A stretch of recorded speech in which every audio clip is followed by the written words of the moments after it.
Good afternoon, everyone. We are Enactus China. I'm Irene. I'm Jim. I'm Carl. I'm Jane. Today, we want to share with you a story about how we help a community in China to clean up the environmental problem and started a new business to improve their livelihood. China has a long history of successful agriculture. Chinese farmers feed 20% of the world's population on only 7% of the world's farmland. However, behind this huge achievement, many regions of our country are facing striking problems of environmental pollution. One of these problems is the disposal of agricultural waste. Our story focuses on Dajisha Island, a remote corner of Guangzhou City, where generations of islanders make their living by planting bananas. Dajisha is a 100-hectare island where over 60% of the farmland is covered with banana trees. You can imagine, Dajisha is supposed to be a happy and peaceful paradise, just like Neverland on the fairy tale of Peter Pan. People live there, work diligently from dawn to dusk, living a busy but satisfactory life. However, reality is quite different. When we first set foot on this island, the first thing we experienced was the unbearable smell. Most of us had to cover our noses during the field research. Later, we discovered that this smell came from the irrigation canals, which were totally blocked by banana leaves, creating pools of stagnant water and homes for mosquito and bacteria. Dajisha's annual output of bananas is 650 tons, which generates about 2,550 tons of banana leaf waste. The villagers have tried but failed to develop a good way to dispose of the rotty banana leaves. Left to rot in the field, the leaves block the irrigation canals and cause bacteria. As a result, the annual banana yield has decreased by 20%, and the villagers' income has been severely impacted. Mrs. Lee was the first villager we met on the island. She used to work as a part-time cook outside the island to earn extra money to sustain her family. That's typical her when everybody else is celebrating Chinese New Year. In her house, we found a little girl sitting lonely and quietly in front of an old television. Later, we knew that she was Mrs. Lee's granddaughter, although she was already 4 years old. Her family didn't have money to send her to the kindergarten. The villagers have also tried burning the leaves, but this is no better. The burning process produced toxic smoke that harmed the environment and people's health. Neither burning the leaves nor leaving them on the land was the solution to the problem. We saw the strong desire to solve the problem. Our goal was to help find a solution to make full use of the banana leaf waste and generate a profit to improve the villagers' livelihood. According to our analysis, banana leaf is rich in cellulose content and organic matter, which can be transformed into base material for mushroom cultivation, biogas fermentation, and detergent production. However, the output of biogas fermentation was too low, while detergent production required a large investment of equipment, which were far beyond the villagers' capabilities. Therefore, we chose mushroom planting as our best solution for Dajisha Island. First of all, according to our market research, we found a big gap between the supply and demand of locally grown mushrooms, since most of them are usually imported from other provinces. Secondly, it fits the villagers' capabilities. Most of the young adults have left to work in the city. Therefore, most of the remaining villagers are very old or very young. They prefer something easy to learn and operate. To fit the villagers' capabilities, we studied various ways to produce mushrooms and created a solution called Cultivate. Cultivate is a mushroom growing technique patented by Professor He, a mushroom expert from Guangdong Academy of Agricultural Sciences. Cultivate is a 5-step process which threads the banana leaves, mixes them with other ingredients, packed and sterilize them, and inoculate them with other mushroom spore. It's easy to learn and operate, and only require a minimal amount of money and labor. With Cultivate, villagers need to do is to attempt our basic training courses and turn their vacant houses into mushroom growing facilities. All the villagers need to do, they can plant bananas in the daytime and spend 15 minutes, just 15 minutes, planting mushrooms at night. This made our Cultivate all the more attractive. We brought this idea to Dajisha, expecting a wonderful reception from the villagers. However, not everything went as we planned. We faced 3 main challenges. The first challenge we faced was about credibility. At first, the villagers consider us as a group of college kids, and our project a naive attempt to solve an age-old problem. So, how did we erase their doubts? Well, let me answer your question. We held a meeting on the island to introduce the technology, and after the meeting, 8 villagers, including Miss Lee, agreed to form a pilot group and give it a try. The second challenge was about the technique itself. We thought Cultivate was quite easy to master, but the villagers still complained about its complex technical procedure. Besides, the facilities in the lab used by Professor He to train the villagers are difficult to operate, which is not suitable for mass production. So Carl, can you tell us what we did to solve these problems? Sure. At first, we worked with Professor He to simplify the process and worked out a final version of Cultivate, which is more systematic and thus easy to remember and operate. Then, we simplified the sterilizing machine so that the villagers can easily operate the equipment. The third challenge was how to organize the pilot group to make Cultivate more efficient. In the initial days of the pilot group, the internal operation was quite a mess. The lack of labor division and relative skills led to repeated work and low production efficiency. So, how did we solve these problems? To tackle these problems, we, together with the villagers, established a cooperative. Wow, that's cool. Tell us more about this. Well, first, it is a jointly operated venture with our team holding an equity share of 37%. The role of the cooperative is to produce mushroom bags and then collect, sort, pack, and deliver mushrooms to our shops and retailers. We are pleased that the cooperative has become a long-standing supplier of 1 supermarket and 4 greengrocers, and the designated supplier of Kang Hong Company, which processes canned mushrooms and dried mushrooms. Second, 8 villagers are employed full-time in the cooperative, undertaking the roles of sales, finance, quality control, and R&D. At the same time, we train the cooperative member with basic business concepts. Third, according to the cooperative agreement, 90% of the profits are distributed as dividends to shareholders based on their equity share. 10% is retained for operating capital and technical development funds. The cooperative is now running smoothly. In the past 12 months, we grew the program, found a new way to dispose of the mushroom waste, and diversify the type of mushroom we produce. This year, when the finance department posted the dividend announcement on the notice board, many more villagers were attracted by the high profit brought about by our project. The dividend added 15% to their annual income. Lots of villagers were eager to join the cooperative. By the end of this April, the number of the cooperative members has increased from the original 8 to 180. So the training program we call Train the Trainer. New members learn planting skills from the senior ones.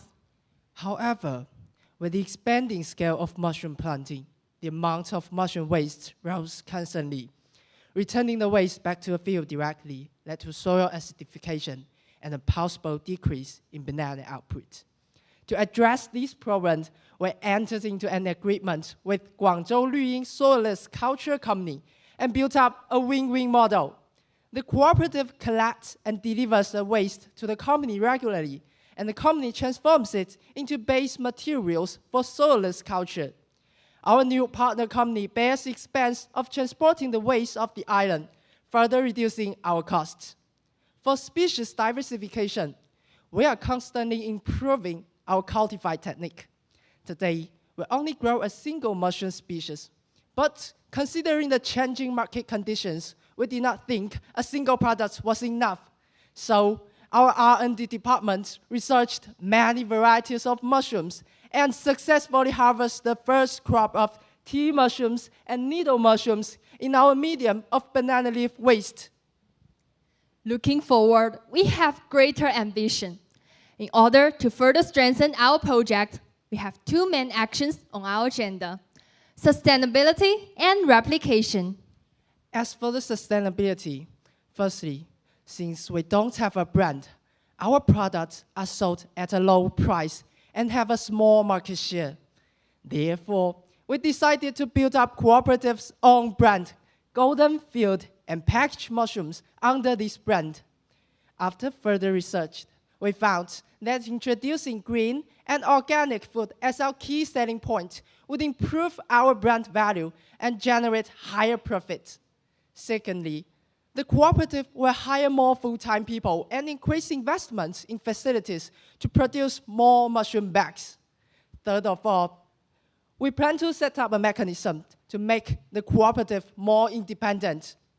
To our delight, the villagers have already shown capability to operate the cooperative independently. They have trained new members, found buyers, and drafted financial statements all by themselves. We plan to introduce elections and then strengthen the administration and supervision to improve the cooperative operation. It is our plan to eventually turn over the entire operation to the cooperative. For the replication, beyond Dajisha, China produces 13 million tons of bananas, which translates into 45 million tons of banana leaf waste. We found out that there are many banana-producing regions in China that have similar economic and social conditions as Dajisha that could use cultivar. In fact, we have already identified the Wanqingsha banana planting base, another village close to Dajisha, as our next target, and have agreed on an initial partnership with them. We believe our cultivar will be applied in more of China's banana-producing regions. In addition, China has a problem of disposing of many other agricultural byproducts, such as corn cob. We have confirmed that corn cob can also be used for mushroom planting. So it seems that our cultivar can solve more agricultural waste problem. What's more, we would like to work with Enactus team in other countries to see if we could introduce cultivar to other parts of the world. A brand new recycle economy model for agricultural waste is emerging. 3 years journey, Neverland is restored with exciting outcomes. Environmentally, 160 tons of banana leaves were utilized for mushroom cultivation, reducing 69,000 cubic meters of carbon dioxide emissions. The banana yield has increased by 7%. Through the cooperation with Guangzhou Ruying Solids Cultural Company, over 70 tons of mushroom waste were reused, which successfully avoided secondary pollution. Instead of the old look, water now flows smoothly into irrigation canals, and banana trees grow healthily. If you visit the island again, you will be embraced with the fragrance of the ripe bananas. Economically, we started a new business that brought new revenue on this island. In the last 12 months, the cooperative has generated over $168,000 of revenue with over $32,000 of profit. In addition, the village's household income has increased by 32% on average. Do you remember Mrs. Lee? Yes, I bet you do. She's now getting a chance to celebrate every single festival with her family. She has bought a new television, and most importantly, she's now able to send her granddaughter to the kindergarten.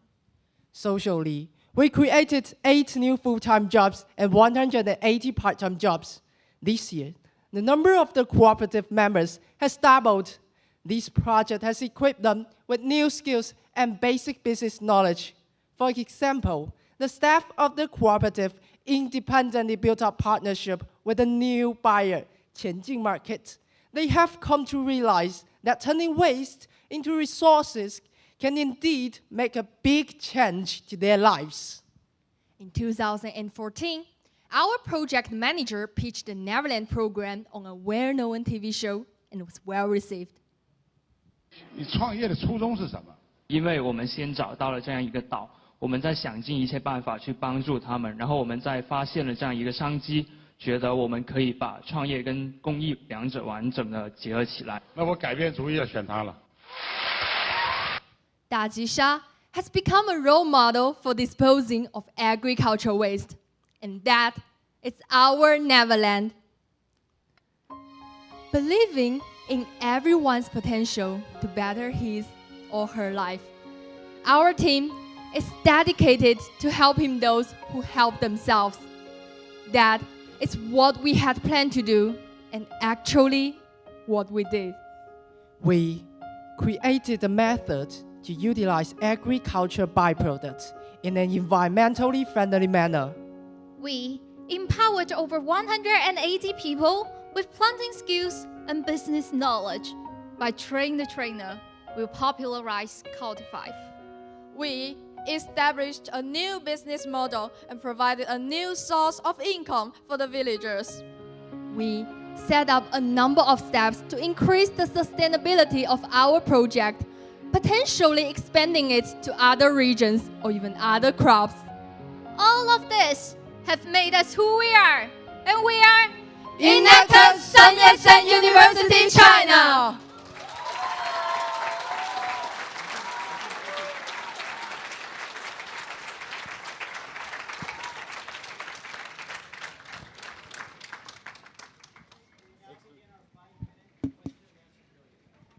Excellent presentation. This mushroom crop is prone to disease. What sort of steps have you taken towards crop protection? You mean what kind of disease the banana tree is infected and how is the consequence?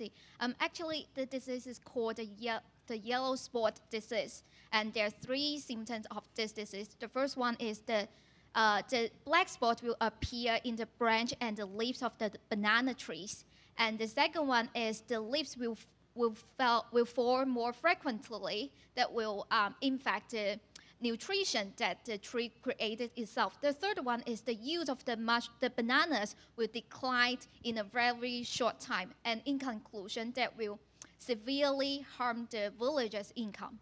Yeah, thank you. Got a question over here. Great presentation, guys. In the agreement of the sales, you mentioned that 90% will go to the profit, leaving the 10% for operating expenses.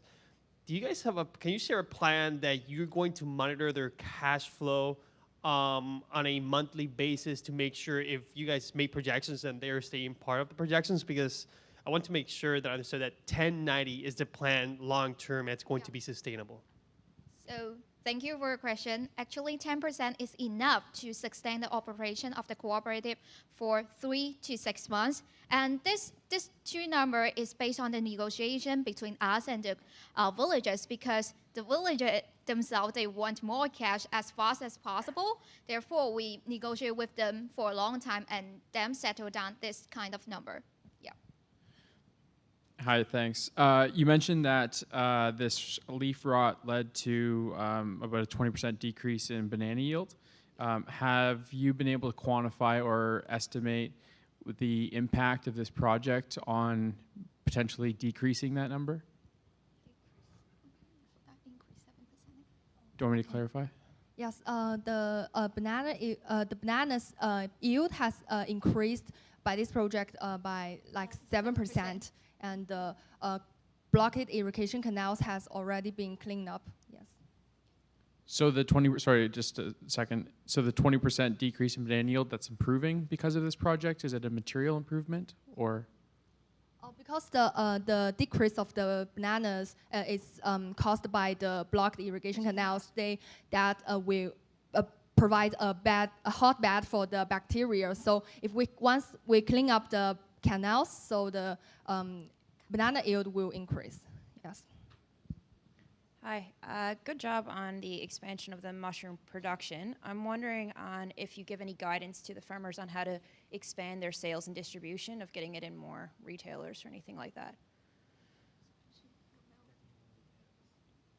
Thank you for your question. First of all, in this process, we will empower the villagers of the sales department step by step and help them to negotiate with the previous retailers and wholesale dealers. And in this process, the villagers, they can conduct this negotiation part by themselves. And changing wholesale market, the agreement with changing in wholesale market is all their efforts, and we are so delighted to see they can take this part independently day by day.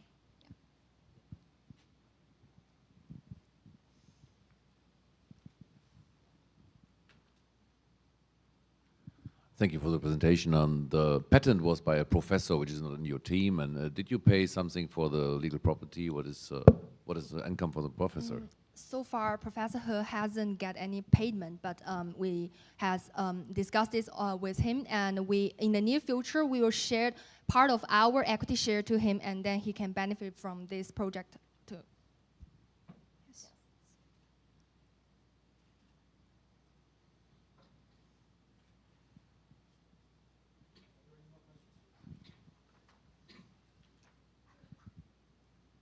Once again, congratulations on your presentation. Your R&D, you mentioned an R&D.